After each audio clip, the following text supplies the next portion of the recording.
Kit Kats can read. Hey guys, it's Katie. Welcome to another video, and in today's video I'm going to be bringing you my October wrap up. So for the month of October I managed to complete 4 books, which for me is still pretty good because my target for each month is 5 books.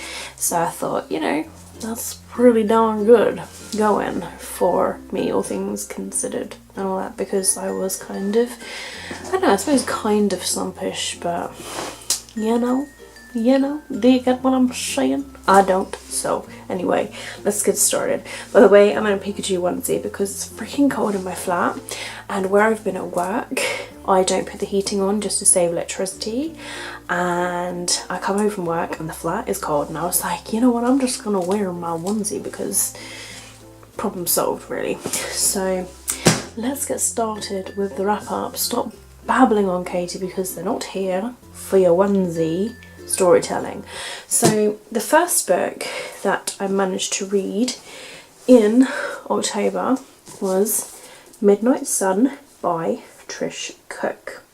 Now I did manage to do a non-spoiler video review on this book, so I'll link the video link down below in the description if you'd like to check more on my thoughts for that video, because I did a specific video talking a lot more about this book. But I'll give you a gist. So this is a story about Katie who cannot leave her house during the day because she has a genetic condition where if she goes into the sun her skin could literally burn up. Now this genetic condition, it is a real condition, so it is in this world, so it's quite scary. It does actually exist. So it was really sad sort of learning about Katie and her life and everything and what she can't do. So she likes to go to the train station at night and play music. She lives with her dad, so her dad is very overprotective, and she has this best friend who knows about her condition, and her friend goes to the school, and so Katie's on the outskirts, so she sort of is kind of graduating. And yes, there is a movie on this book, so you guys might be thinking, I know there's a movie that's called that. Yes, there is. And guys, the movie is really good, and it's really cute, and it sort of hits all the spots actually. And the same thing with this book, it was a really good book, and I did really enjoy it. And yeah, so I totally recommend it, and it does make you feel really inspired, and yeah, just so I totally recommend it.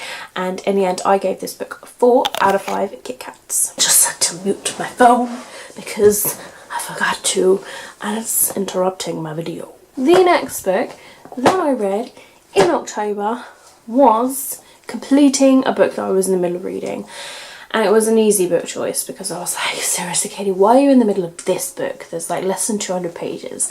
Badgers in the Basement by Lucy Daniels.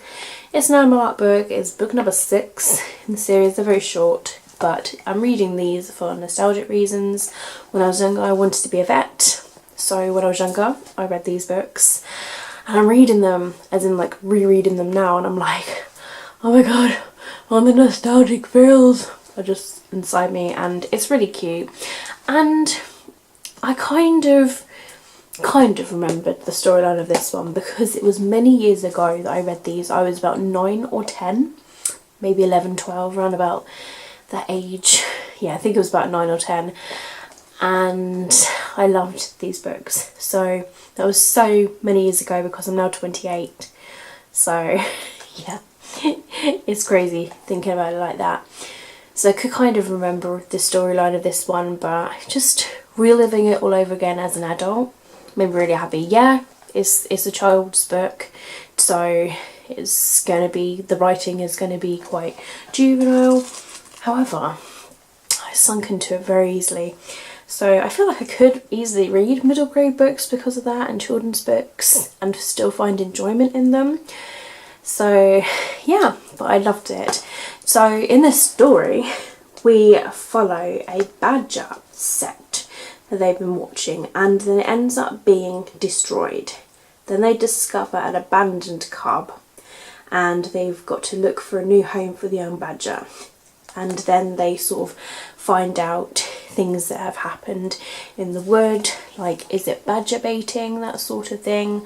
So it's really interesting. You learn a lot about badgers in this book. So yeah, of course I really enjoyed it, and for nostalgic reasons too, and just for generic reasons. But it's really cute, it's adorable, and I gave this book 5 out of 5 Kit Kats. The third book that I read in October was the amazing Dry by Neil and Jared Shusterman. So this is a new book by them. This book has already been optioned for filming, and I can tell you guys, this was awesome. Now, I did do a review of this, so I'll link the video review of that down below as well if you'd like to know more on my thoughts on the big one as a whole. But I'll give you the main gist of what this story is about. So this is basically about a drought. About a drought. So there's literally no water. They call it the tap out. So the water runs dry and everybody is going crazy. They're turning into water zombies. They're going around fighting. They're going to try and find water, see if they can turn the salt water from the lake and the seas into normal water. They end up being dried out. People go missing, the parents go off. So this is about a cluster of a couple people from a family, the next door neighbour's kid, and someone they find along the way. In fact, a couple of them they find along the way. So it's a group of these kids, and they are sort of like escaping. They are trying to find their parents. They are trying to find more water. They are trying to survive. So I thought this book was really good. Really, really good. This is the first book that I've ever read by Neil Shusterman. Jared Shusterman does more like TV writing, whereas Neil obviously has written several books. And yeah, just first going into their joint book together, I was just like, wow. As soon as I got this book in the mail, as soon as I read the synopsis, I was like, this book I have to read next. And I'm so glad that I did, because I really, really loved it. I love books about survival and dystopian sort of books that are like this. When I was reading this, I found myself in moments where I was scared because it was so realistic, like this could happen. And all the time I was actually feeling quite thirsty and then being like, oh my god, what if my tap runs out? So it kind of was scaring that effect. But his writing was really good, really descriptive, and it's told from all of these people's perspectives. So you get the perspective from Alyssa and her brother, and then you got the next door neighbour's kid, and then you meet another person along the way, and then a final boy along the way. So they tell their story from their perspective, but it's just how about this group who survives and learns to survive together, and I really, really enjoyed it because of that. And yes, it was good, and I look forward to seeing how they're going to adapt this into a movie, but I had to give this book 5 out of 5 Kit Kats. The final book that I managed to read in the month of October was Sadie by Courtney Summers. Now this book I read as an ebook, so you'll see the picture over here, and this was a dark thriller that is about this girl called Sadie. Her younger sister got murdered, and so she has gone off, ran away from home. She's trying to find the killer of her little sister, Maddie, and it's told in a sort of podcast way. So you have a chapter of Sadie telling her what she's doing, what she's been up to and where she's going, and the conversations that she's going into, and then you have the podcast side of it. So they call it The Girls, and it's a podcast about Sadie and her sister, so these girls. So they're kind of like a few steps behind Sadie in a sense, and there are times when they sort of like catch up a little. Yeah, it's kind of like really interesting and really intriguing, and the ending is quite open, so it leaves you open to a lot of thoughts, and you would sort of think like, you know, if you're not a fan of open endings, then you probably won't like this book, because it does have an open ending that leaves your imagination running. Now I am very hit and miss with open endings. I just want to know more, but it just leaves you in that situation where just sort of like, did this happen? isn't this gonna happen?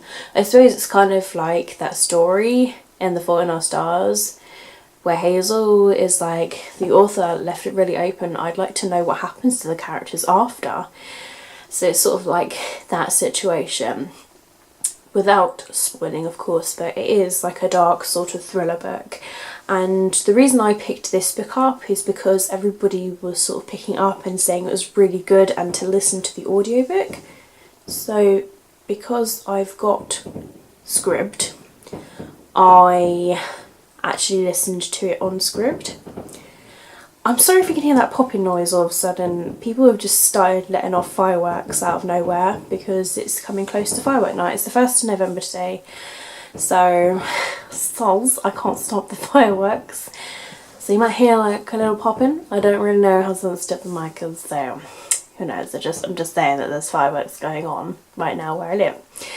So yeah, I really did enjoy listening to the audiobook of Sadie, especially from Scribd. So I was listening to it as I was in my flat, as I was commuting. I was also reading at the same time because there were times when I was driving and where I just wasn't zoning into the audiobook, I kept zoning out. So I just sort of like caught up by reading when I got back and just catching up with myself. So I did really enjoy it. I know that it's got a couple of mixed reviews with the sort of podcast side to it, but most people have said that it is really good and really interesting.